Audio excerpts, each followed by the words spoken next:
After presenting the US with a framework trade proposal in May and then a revised proposal in August, movement towards the finalization of a bilateral trade agreement remains painstaking, but with some progress. Our teams have been engaging, at least at the level of the text now, the actual document. There were discussions on Tuesday and Wednesday, quite intense discussions between the team.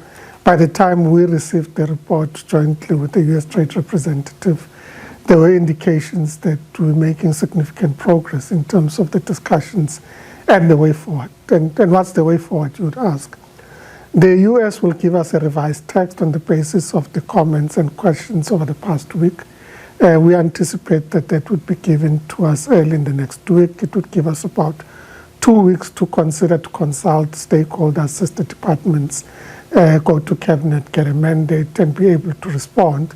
And from there, we'd be able to then get into the details of the negotiation. Well, firstly, there is... Minister Tau would not be drawn on specifics due to the sensitive stage of the talks. I won't get into the granular detail except to say that in our discussions, we're looking at matters related to trade and tariffs and what possible considerations there could be with regards to trade and tariffs. What products are we talking about? What products does the U.S. wish to sell into the South African market? What the tariff conditions are? How you create parity that they are seeking in terms of other markets that they would be competing with?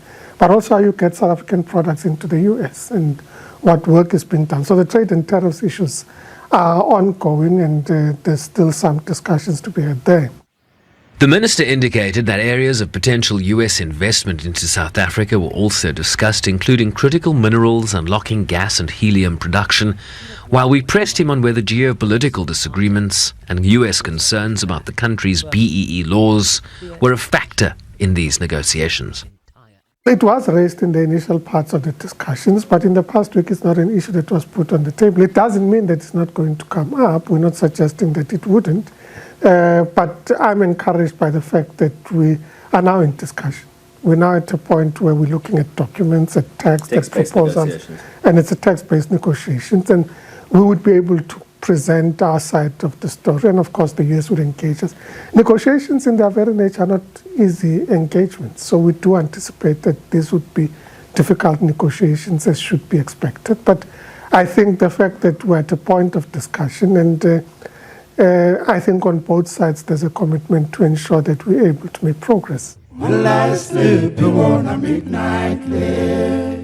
AGOA that lapses at the end of the month, we have raised the issue of AGOA. The general sentiment is that there is appetite to renew AGOA, but it's running against critical timelines. It ends at the end of September. Can it be tagged to a different bill is a question that the U.S.